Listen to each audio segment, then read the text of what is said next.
고난을 대하는 바른 태도라고 하는 제목으로 말씀을 같이 좀 나누겠습니다. 5월 가정의 달을 보내고 있습니다. 어린이 주일도 보내고 또 어버이 주일, 또 지난주에는 스승의 또 은혜를 생각하면서 기념하는 시간도 보냈는데, 특별히 오늘은 전 세계가 코로나19로 인해서 어려움을 겪고 있는 상황이다 보니 고난에 대한 주제를 한번 다루는 것이 좋겠다 생각이 들었습니다. 꼭 코로나19가 아니더라도 사랑하는 성도님들의 가정에 질병이나 사업의 어려움, 여러 가지 영적인 부분들, 힘든 부분들 많이 있을 수 있거든요. 그래서 고난에 대한 부분들을 주제로 한번 다루면 좋겠다 생각해서 오늘 말씀을 한번 나누기를 원합니다. 여러분, 우리는요, 고난이 오면 하나님께 질문을 합니다. 하나님, 이유가 뭡니까? 고난의 이유가 뭡니까? 하나님 뜻이 어디에 있습니까? 어떻게 하시기를 원하십니까?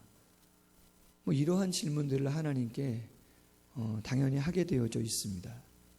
근데 하나님은 특이하게도 우리가 고난 가운데 기도함에도 불구하고 바로바로 직답을 하시지 않는 경우가 상당히 많이 있습니다. 빨리빨리 말씀을 해주시면 좋잖아요. 이래서 그런 거다. 목적이 이거다. 언제까지 그렇게 될 거니까 좀만 참아라. 바로바로 말씀을 해주시면은 마음이 편하죠. 그런데 하나님이 그렇게 직답을 바로바로 하시지 않는 경우가 상당히 많다는 거예요. 심지어는 정말 엄청난 고난임에도 불구하고 침묵을 하실 때가 상당히 많이 있는 것이죠. 여러분, 그럴 때 우리는 꼭 생각하셔야 돼요. 하나님이 우리를 다스리시면서 이끌어 가시는, 그러한 다루어 가시는 부분이 분명히 있는 것이구나 하는 것을 꼭 생각하시고 그 시간을 잘 감당하셔야 된다는 거예요. 여러분, 무슨 이야기냐면 하나님은 우리를 당신이 목표하는 그 목표 지점까지 반드시 이끌어 가실 줄로 믿습니다. 때로 세상의 일들로 지쳐 있을 때는 부드러운 손과 음성으로 위로하시고 힘주실 때도 있고, 때로는 잘못된 성공과 목표를 향해 나아갈 때는 책망과 바르게 함으로 함께 하세요. 그런데 항상 친근한 모습으로 늘 바로바로 말씀하시는 것이 아니고 가끔은 인터벌을 두시죠. 부모가 자녀를 기를 때도 그렇지 않아요? 어떨 땐 자녀가 이야기하기도 전에 부모가 움직일 때도 있는 거예요. 그러나 어떨 때는 자녀가 그렇게 떼굴떼굴 구르고 몸부림쳐도 거들떠보지 않을 때도 있는 거예요. 몰라서요? 관심 없어요? 아니죠. 그거는 부모가 자녀를 기르고 다스려가는 거죠. 길러가는 거예요. 관심 없지 않아요. 아주 초미의 관심이죠.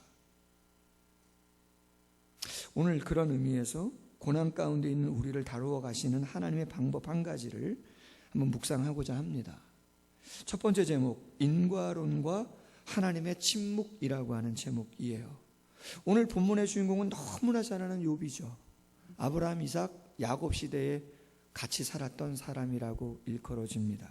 1장 1절과 3절에 보면 욥이 어떤 사람인가를 보여줘요. 온전하고 정직하여 하나님을 경외하며 악에서 떠난 사람, 인격이 성숙하고 하나님에 대한 신앙도 탁월한 사람, 뿐만 아니라 동방 사람 중에서 가장 훌륭한 자, 동방에 있는 사람 중에 재력으로 봐도 그렇고 영향력으로 봐도 그렇고 가장 큰 인물이다, 그렇게 이야기하고 있는 거예요. 최고죠.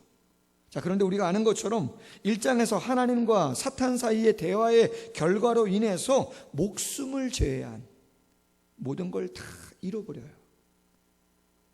자녀가 10명 있었는데, 집도 으리으리했었는데, 노비도 많았고 소유도 되게 많았는데 한날 한시에 그거 그냥 다 잃어버린 거예요. 여러분, 지난주에 제가 아는 분, 가까운 분인데 자녀가 머리가 너무 아프더라는 거예요. 코로나인가? 응급실을 갔잖아요. 여러분 요새 응급실 병원 가기도 부담스럽지 않아요? 어린 자녀가 고열에 힘들어서 병원 간다? 초긴장이죠. 뭐 하나 쉽지 않아요. 아무런 이상이 없답니다. 지난주에 갔는데 그냥 해열제만 주고 왔는데 아무 이상.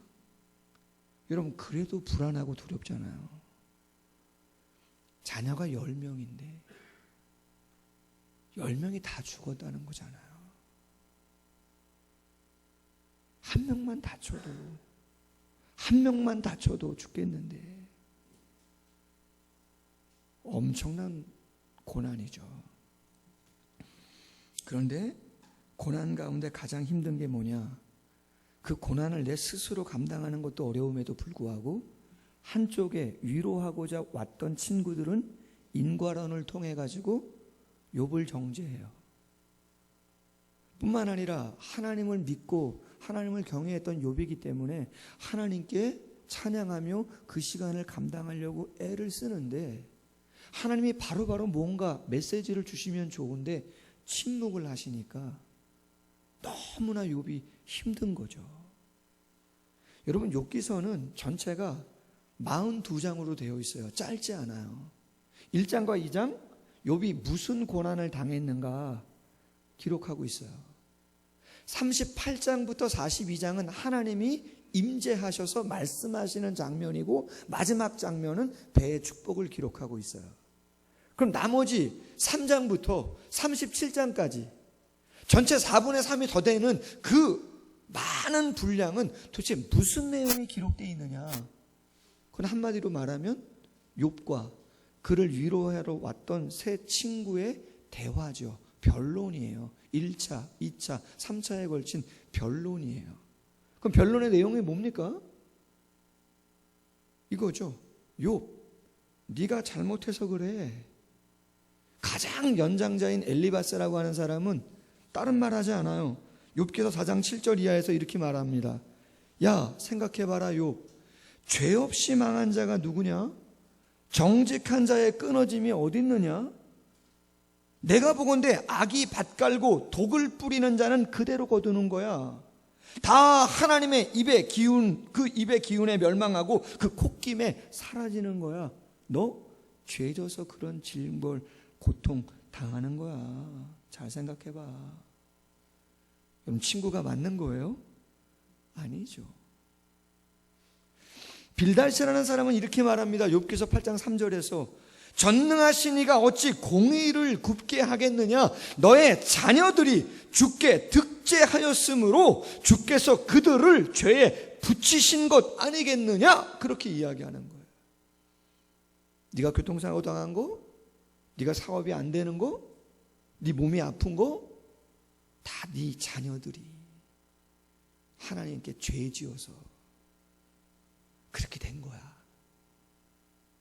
지금 자녀를 잃은 슬픔도 힘든데 못된 녀석들이죠. 뿐만 아니라 소발은 말합니다. 욥기서 11장 6절에 너는 알라 하나님의 벌하심이 내 죄보다 경하니라. 친구 맞아요? 원수죠. 욥, 네가 당한 고난은 네가 지은 죄에 비하면 가벼운 거야. 아직도 끝나지 않았어. 뭐하러 온 거예요? 오지를 말지. 왜 그렇게 얘기하는 거예요? 그들은 말하는 거죠. 인과론. 원인이 있기 때문에 결과가 있는데 가만히 보니까 모든 세상의 일들은 죄가 있기 때문에 그 죄에 대한 결과로 오는 거야. 잘 생각해봐라. 근데 여러분 사실입니까? 여러분 사실 아니에요. 고난이 있기 전에 하나님이 사탄에게 자랑스러운 마음으로 확신 속에서 욥에 대해서 하나님께서 이야기하신 부분이 있어요. 1장 8절에 분명히 하나님께서 이렇게 말씀하셨어요. 고난을 허락하시기 전에 여호와께서 사단에게 이르시되 내가 내 종 욥을 유의하여 보았느냐? 그같이 순전하고 정직하여 하나님을 경외하며 악에서 떠난 자가 세상에 없느니라. 할렐루야. 여러분, 고난당하기 전이라니까요. 하나님의 욕을 보시면서 정말 세상의 최고다, 인격뿐만 아니라 하나님을 경외하는 것도, 삶도 최고다. 할렐루야. 절대 하나님이 정죄한 부분이 없어요. 아니에요. 욥도 겸손히 절규 가운데 떨리는 고백으로 오늘 본문 11절과 12절에서 그렇게 이야기합니다. 내 발이 그의 걸음을 바로 따랐으며 내가 그의 길을 지켜 치우치지 아니했고 내가 그의 입술의 명령을 어기지 아니하고 정한 음식보다 그의 입의 말씀을 귀히 여겼다. 할렐루야. 하나님이 인정한 것처럼 본인도 그렇게 최선을 다해서 살아가려고 애를 썼다는 거죠. 그러면 욥의 고통이 뭐라고요? 위로하고자 찾아왔던 그들의 위로가 힘이 되거나 위로가 되는 게 아니라 더 무겁고, 한편으로는 하나님께 기도함에도 불구하고 바로바로 응답하시지 않는 하나님의 마음 때문에 마음이 힘든 거예요. 여러분, 오늘 말씀 가만히 보세요. 3절 이하에 이렇게 돼 있어요. 내가 어찌하면 하나님을 발견하고 그의 처소에 나아가랴. 어찌하면 그 앞에서 내가 호소하며 변론할 말을 내 입에 채우고 내게 대답하시는 말씀을 내가 알며 내게 이르시는 것을 내가 깨달으랴. 만나고 싶다는 거죠. 보고 싶다는 거예요. 응답을 한번 듣고 싶은 거예요. 근데 하나님 말씀하세요? 아무런 말씀하지 않아요. 오늘 8절과 9절에도 보세요. 내가 앞으로 가도 그가 아니 계시고 뒤로 가도 보이지 아니하며 그가 왼쪽에서 일하시나 내가 만날 수 없고 그가 오른쪽으로 돌이키시나 내가 배울 수 없도다. 하나님 만나기 어렵다는 거예요. 그리고 진짜 힘든 건 뭐예요? 오늘 13절 이하. 그는 뜻이 일정하시니 누가 능히 돌이키랴. 내게 작정하신 것을 이루실 것이라. 15절. 그러므로 내가 그 앞에서 떨며 지각을 얻어 그를 두려워하리이다. 무슨 말이에요, 여러분? 여러분, 하나님은 어떤 분으로 지금 욥이 알고 있는 거예요? 하나님 뭔가 일을 하나 작정하시면 쉽게 말해서 끝을 보는 분이라는 거예요. 하나님이 욥에게 뭔가 고난을 작정하셨으면 끝까지 징계하신다는 거예요. 근데 지금 뭐 하나 남았어요? 생명 하나 남았잖아요. 악창이 들었지만 아직 숨을 걷어가시진 않았잖아요. 침묵 가운데 아무 말씀도 안 하시고 힘든 거죠.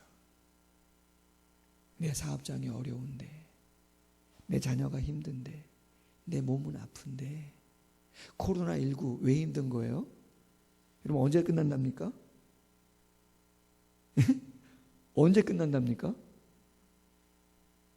가지 않아야 할 장소 딱딱딱딱 다 나와 있습니까? 확실합니까? 저도 앱에 깔아놨어요. 코로나19 확진자 어디 있는 거 아시죠? 그거 다 정확합니까? 근데 왜 계속 걸려요? 쉽지 않아요. 언제까지 어떻게 하면 하나님이 정확히 주시면 되는데 메시지가 없어요. 인간의 인과론과 수많은 이야기들은 정확하지 않고 하나님은 침묵하고 고난의 가장 힘겨운 시간과 모습을 본문 속에서 보여주고 있는 것이죠. 그렇다면 설교 제목처럼 고난을 대하는 성도, 신자의 태도, 자세가 어떠해야 되는가라고 하는 거죠. 두 번째 제목이에요. 감정보다 성경의 사실을 붙잡으라라고 하는 거예요. 감정보다 성경에 기록된 진리의 말씀, 그 사실을 붙잡으시라는 거죠. 여러분, 이런 이야기를 해요. 힘들고 어려울 때, 야, 너의 감정에 충실해라. 네 감정에 충실해. 네 마음이 가는 대로 그렇게 해. 네가 선택하고 네가 가는 길이 길인 거야. 옳은 거야. 나중에 후회할 수 있어. 그냥 네가 원하는 대로 해. 여러분 그런 말씀 많이 들으시죠? 누구를 위로하고자, 누구에게 조금 용기를 주고자 우리가 좋은 의미로 그런 얘기들을 해요. 구집사님, 그냥 구집사님 마음대로 하세요. 그냥 생각나는 대로 그렇게 가시면 제일 좋지 않겠어요? 우리 다 모르잖아요. 그냥 성도님이 원하시는 대로 그렇게 하세요. 왜 그렇게 이야기하는지 우리는 알죠. 그러나 여러분, 거기에 맹점이 있어요. 거기에 잘못하면 함정이 있어요. 여러분, 우리의 감정이라고 하는 것은 바뀌어요. 뭐에 따라요? 상황에 따라 바뀌어요. 그럼 상황은요? 안 바뀌어요? 상황도 바뀌어요. 그 상황은 무엇에 따라 바뀌어요? 내 의지, 내 계획 따라 바뀌는 게 아니고 다른 사람, 다른 일들로 인해서, 아니면 다른 사람 일도 아니고 이런 초자연적인 수많은 것들로 인해서 상황은 바뀌어요. 그럼 그 바뀔 때마다 내 마음도 어떻게 되는 거예요? 바뀌는 거예요.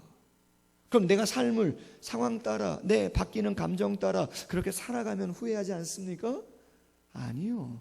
않을 수도 있지만 많은 부분은 후회하게 되어지죠. 그럼 최소한 가장 온전한 삶은 어떻게 살아가요? 변하지 않는 것을 붙잡고 살아가야죠. 여러분 사전적인 의미를 찾아보세요. 진리가 어떻게 되어 있나? 진리는 변하지 않는 이치입니다. 변하지 않는 도리, 그게 진리예요. 이 세상에 변하지 않는 진리, 변하지 않는 이치가 뭐가 있습니까? 그것은 오직 말씀밖에 없습니다. 아멘? 말씀밖에 없어요. 여러분 고린도후서 5장 10절 말씀에 이런 말씀이 있어요. 고린도후서 5장 10절에 하나님의 뜻대로 하는 근심은 후회할 것이 없는 구원에 이르게 하는 회개를 이루는 것이요 세상의 근심은 사망을 이루는 것이라. 아멘? 여러분 잘 보세요. 근심은 똑같아요. 근심은 누가 하는 거예요? 내가 하는 거예요. 지금의 고난과 지금의 어려운 상황 속에서 어떻게 해야 되나, 이렇게 해야 되나, 저렇게 해야 되나 근심하고 걱정하고 염려하고 두려움이 있는 건 똑같은 것이에요. 그러나 다른 것이에요. 하나님의 뜻대로 하는 근심이 있고 세상의 근심이 있다는 거예요. 하나님의 뜻대로 하는 근심은 구원을 이루게 하는 것이지만 세상 안에서 하는 근심은 사망이라는 것이에요. 근심을 내가 하지만 내가 하나님의 진리를 붙잡고 내가 하나님의 말씀 안에 쓰고자 몸부림친다면 그 근심은 결국은 구원에 이르게 하는 것이지만 그냥 하나님의 말씀과 진리와 상관없이 힘든데 뭐, 어려운데 뭐, 하나님의 말씀이 무엇을 이야기하는지 고민하지 아니하고 내 감정과 상황 따라 결정하고 판단하면 결국 그것은 많은 경우 후회하게 되어 있다는 것이죠. 여러분 성경이 이야기하는 변하지 않는 하나님의 마음은 뭡니까? 이사야 57장 15절 이하에 통회하고 마음이 겸손한 자와 함께 거하시나니 하나님은 겸손한 자의 영을 소성시키며 통회하는 자의 마음을 소성케 하려 한다. 소성이라고 하는 원어적인 의미는요, 다시 살려낸다는 거예요. 가만 놔두면 죽을 수밖에 없는 사람을 하나님이 살려내신다는 거예요. 근데 누구를 살려낸다고요? 겸손한 자, 통회하는 자, 그를 하나님이 살리신다. 여러분 우리가 어버이 주일을 보냈어요. 제가 어버이 주를 보내면서 마음에 더 많이 담은 말씀이 뭐냐면 순종이라는 거예요. 왜 하나님께서 구약이나 신약이나 자녀가 순종할 때 복되다고 그렇게 말씀하셨나? 십계명 중에도 인간과의 관계 속에서 첫 번째로 강조하신 내용이 왜 순종인가? 원어적인 의미가 뭐라 그랬어요? 순종이요. 아래에서 듣는다. 순종은 아래에서 듣는다는 거예요. 부모의 말씀을 아빠 몰라서 그래요. 세상이 지금 어떤데 이런 게 아니고 높은 자세가 아니고 아래에서 듣는다. 겸손한 마음으로 통회하는 마음으로 하나님께 기도하면 하나님은 성경에 뭐라고 말씀했어요? 그 영혼을 어떻게 한다고요? 소성시킨다. 살리신다. 뿐만 아니라 시편 139편 7절 이하 이렇게 말씀합니다. 내가 주의 신을 떠나 어디로 가느냐? 하늘에 가도 계시고 음부에 내려가도 계시고 새벽 날개를 치고 바다 끝에 거해도 거기 누구 계셔요? 하나님 계신다. 하나님은 절대로 우리를 떠나지 않는다. 버리지 않는다. 할렐루야. 그게 영원히 변하지 않는 진리의 말씀입니다. 아멘. 변하지 않는 진리의 말씀이에요. 떠난 것 같고 보고 계신 것 같지 않아도 그렇지 않다는 것이에요. 뿐만 아니라 레위기 예레미야 29장 11절 이하에 보면 하나님의 생각을 말씀하시는데 나의 생각은 내가 하나니 재앙이 아니라 곧 평안이다. 너희 장래에 소망을 주려 하는 생각이다. 너희가 전심으로 나를 찾고 찾으면 나를 만나리라. 아멘. 여러분, 우리가 어떤 마음 가져야 된다는 거예요? 무엇을 붙잡아야 된다는 거예요? 인과론을 붙잡아야 되는 거예요? 내 감정을 붙잡으라는 거예요? 아니에요, 여러분. 성경은 분명해요. 진리를 붙잡으라는 거예요. 아멘? 말씀을 붙잡으시라는 거예요. 저도 쉽지 않아요. 저도 제 감정과 제 생각과 제 마음이 얼마나 많은지 몰라요. 이렇게 해야겠다, 저렇게 해야겠다, 수많은 감정과 생각이 얼마나 많이 있는지 몰라요. 그런데 하나님의 말씀을 붙잡고 기도하며 성령의 음성을 따라 그 말씀을 지키고자 그 길을 걸어가라는 거죠. 아멘?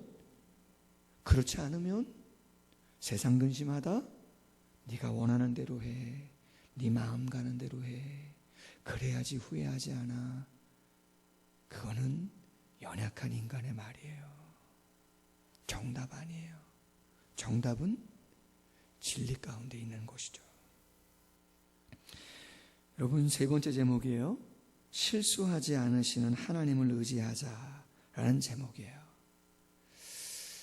특별히 시편 77편을 보면 하나님이 침묵하시는 것 같지만, 하나님이 떠나 계신 것 같지만 절대 침묵하거나 떠나 계시지 않은 하나님임을 정확히 보여주는 본문 중에 하나예요. 아삽이라고 하는 찬양 대장이 이스라엘의 역사 그리고 자신의 지금의 현실적인 어려움을 생각하면서 믿음으로 고백하는 시편이 77편이에요. 근데 그 이스라엘 역사 가운데 그가 무엇을 추억하며 자신의 삶에 적용했냐면 홍해바다, 출애굽하고 홍해를 건너는 장면을 추억한 거예요. 여러분, 앞에는 바다예요. 가봤어요, 제가 직접. 홍해바다가 어느 정도인가? 어마어마해요. 한강은 게임도 안 돼요. 깊어요. 뒤에는 특별병거 600승, 애굽의 병사가 죽이겠다고 쫓아와요. 도망갈 데 있어요? 없어요. 마음의 두려움, 떨림, 포기, 절망. 그래서 막 쏟아붓잖아요, 모세한테. 그때 하나님 뭐라 그랬어요? 지팡이를 홍해 앞에 내밀어라. 그럼 어떻게 된다 그래요? 바다가 갈라진다는 거예요. 여러분, 바다만 있을 때는 아무것도 안 보여요. 그러니까 원망하는 거죠. 그러니까 절망하는 거예요. 근데 모세는, 믿음의 사람 모세는 하나님께 기도했죠. 그때 하나님이 모세에게 응답하셔서 지팡이 내밀어 갈라지는 거죠. 성경에 뭐라고 기록됩니까? 바다 속에 하나님의 고든 길, 지름길이 바다 속에 있었다는 거잖아요. 아멘. 다 건넜어요. 애굽 군사들이 쫓아와요. 바다가 다시 합쳐져요. 모두가 수장돼요. 성경에 기록하죠. 하나님의 발자취를 아는 사람이 아무도 없었다는 거죠. 아멘. 하나님의 발자취를 아는 사람은 아무도 없는데, 남겨진 것은 아무것도 없는데, 하나님은 이스라엘 백성들과 함께 하셔서 그들을 구원하시고 그들의 길을 인도하시고 역사하셨다는 것이죠. 할렐루야. 여러분, 오늘 왜 욥기서 23장이 중요합니까? 말씀 나눴잖아요. 구해도 하나님 만날 수가 없어요. 앞에 가도 뒤로 가도 오른쪽 가도 왼쪽 가도 하나님 만나지 못해요. 그리고 앞으로 고난이 어디까지 더 진적될지 몰라요. 근데 여러분, 그 상황임에도 불구하고 욥이 결단한 게 뭐예요? 나의 가는 길을 오직 그가 아시나니 그가 나를 단련하신 후에는 내가 순금같이 정금같이 나오리라. 아멘. 걱정이 없어서가 아니에요, 여러분. 고통이 없어서는 더더욱더가 아니고, 근심은 똑같은데 인과론적인 세상 소리만 듣는 게 아니고, 하나님이 침묵하신다고 그냥 포기하는 게 아니고, 진리의 말씀을 꽉 붙잡고 나의 가는 길 오직 그가 아신다 확신하고 나의 모든 걸 그분께 맡기는 것이죠. 할렐루야. 여러분, 얼마 전에 제가 노예 임원 워크숍을 좀 다녀왔는데, 인천에 있는 홀리데이 인 송도 호텔이라고 하는 곳에서 1박을 했어요. 근데 고층 빌딩인데 호텔이 전체가 호텔이 아니고 한 몇 층만 호텔이에요. 근데 생각보다 되게 깔끔하고 서비스도 괜찮고, 근데 가격은 상당히 저렴한 거죠. 그래서 참 이런 호텔, 비즈니스 호텔 같이 되어 있는데 되게 괜찮다 생각을 했어요. 근데 제가 설교를 준비하는데 그 호텔이 우리나라에만 있는 게 아니고 세계적인 체인인 거예요. 세계 곳곳에 상당히 많은 거예요. 그럼 누가 창업했느냐? 미국에 있는 캐몬스 윌슨이라고 하는 사람이 그 홀리데이 인 호텔을 창업했어요. 근데 이 사람은 상당히 평범한 사람이에요. 그냥 목공소의 직원이에요. 평범한 직원. 근데 40세가 되었을 때, 40살이 되었을 때 어느 날 아침에 출근했는데 책상 위에 해고 통지서가 딱 한 통 놓인 거예요. 아무도 왜 해고됐는지 설명도 안 해요. 그냥 통지서 하나 주고 다 내일부터 회사 나오지 마라, 그렇게 돼버린 거예요. 황당하죠. 화가 치밉니다. 직장, 상관에 대한 복수심 끌어오릅니다. 집에 있을 수도 없어요. 그래서 가지고 있는 돈 가지고 그냥 집을 뛰쳐나갔어요. 그리고 이 도시 저 도시 돌아다니면서 화를 삭히고 막 그러면서 그냥 방탕한 생활을 한 거예요. 화가 삭혀지지가 않아요. 어떻게 해야 될지도 몰라요. 절망이에요. 할 수 있는 것도 별로 없고, 안 되겠다, 삶을 포기해야 되겠다. 그래서 마지막 집으로 돌아와서 와이프에게 얘기하죠. 여보, 내가 모든 노력 다 해봤지만 되는 일이 없어. 나 자살하고 싶어. 나 죽을 거야. 그렇게 얘기해요. 그랬더니 윌슨의 와이프가 이렇게 말합니다. 여보, 당신이 한 가지 시도해보지 않은 일이 있는데요. 당신은 당신이 처한 문제에 대해서 진지하게 기도를 해보신 적이 없잖아요. 화만 끌려올랐지, 원망만 했지. 이 사람 만나고 저 사람 만나기만 했지. 진짜 하나님을 바라보며 진지하게 기도를 언제 했어요?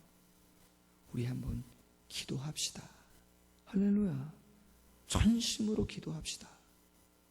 그래서 윌슨이 와이프하고 기도를 합니다. 큰 감동 가운데 며칠 동안 기도합니다.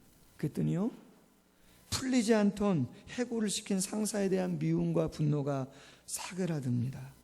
그리고 머릿속에 일에 대한 새로운 아이디어가 조금씩 떠오릅니다. 희망을 갖고 용기가 생깁니다. 그래서 아내하고 의논을 해서 결단합니다.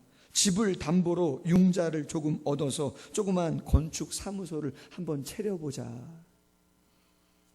간신히 사업을 시작했지만 상황이 어렵다 보니까 도와주는 여건들이 쉽지 않아요. 어떻게 할까? 더 기도에 몰입하자. 그래서 아침에도 기도, 저녁에도 기도, 뜨겁게 기도합니다.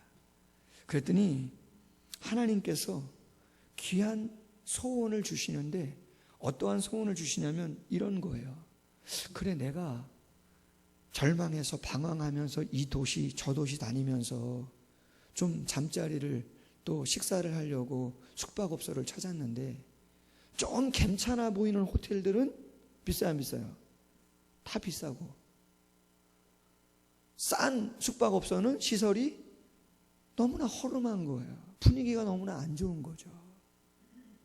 그래, 그럼 내가 다른 거 하지 말고 최상의 서비스와 청결을 유지하면서도 가격은 가장 적절한 그러한 가격의 호텔을 내가 그 정도 규모로 한번 시작해 보면 좋지 않겠나, 그러한 생각을 하게 된 것이죠. 그래서 시작한 게 뭐예요? 홀리데이 인 호텔인 것이죠. 규모가 크지 않고 아주 작게. 근데 어떻게 된 거예요? 손님들이 계속 오는 거죠. 예약이 끊이지 않고 계속. 평가가 너무나 좋은 거죠. 1호점, 2호점, 3호점, 동부, 서부, 미국을 넘어서 세계 곳곳에, 인천 송도에. 할렐루야. 여러분, 만약 당신 마음대로 하세요, 얼마나 고민을 많이 해봤겠어요. 그게 정답일 수 있겠죠. 누가 알아요? 보장된 거 없는데. 아니요, 정답 아니에요. 정답은 인간론이 아니고 하나님이 침묵하신다고 해서 끝내면 안 되고, 어떠한 근심이든 근심은 하게 되어 있는데 성경에 기록된 진리, 그 사실, 그것을 끝까지 붙잡고 감당하고 가야 되는 줄로 믿습니다. 욥기서는 2장에서 끝나지 않아요. 37장에서도 끝나지 않아요. 38장에서 하나님이 임재하세요. 욥을 위로하세요. 그 친구들 혼내주세요. 그리고 42장에 놀라운 배의 축복으로 함께해 주시는 줄로 믿습니다. 마틴 로이드 존스 목사님이 이런 말을 했어요. 빛의 자녀들은 때로 흑암 속을 걷는 것처럼 느낄 때가 있으나 그는 계속 걷는다. 빛의 자녀들은 때로 흑암 속을 걷는 것처럼 느낄 때가 있으나 그는 계속 걷는다. 아멘. 계속 기도한다, 계속 예배한다, 계속 헌신한다, 계속 정직하다, 계속 겸손하다, 계속 인내한다. 할렐루야. 내가 믿음이 있다, 내가 진실하다, 내가 하나님을 신뢰한다. 여러분, 어떻게 보여주는 겁니까? 예배당 못 와요? 그럼 여러분 집에서 기도하세요. 말씀을 보세요. 답답해도 그 근심을 하나님의 말씀 안에서 하세요. 할렐루야. 그게 살 길이에요. 하나님은 영원히 침묵하는 분 아니에요. 성경은 그렇게 기록하지 않아요. 반드시 응답한다 말씀하시고, 내가 너희에게 원하는 것은 재앙이 아니라 평안이고 미래의 소망을 주는 것이라고 그렇게 말씀하고 있는 줄로 믿습니다. 우리 마음은 두려워요. 우리 감정은 상하게 되어 있어요. 어떻게 해요? 그 감정 따라가면 안 되죠. 말씀 따라, 진리 따라 하나님이 역사하시죠. 고난을 대하는 성도의 태도, 그 성숙함이 무엇인가 우리가 분명히 생각해야 되는 것이죠. 다 같이 말씀 묵상하면서 한번 기도하겠습니다. 여러분, 결코 쉬운 주제가 아니잖아요. 결코 쉬운 이야기들이 아니죠. 음악 틀어주세요. 어려운 이야기들이에요. 버거운 이야기들이죠. 하나님 도와주셔서 성도가 고난을 대하는 진정한 모습, 하나님 포기하지 않고 그 길을 잘 걸어갈 수 있도록 하나님 함께 해달라고 말씀 묵상하면서 같이 한번 기도하겠습니다. 기도합니다.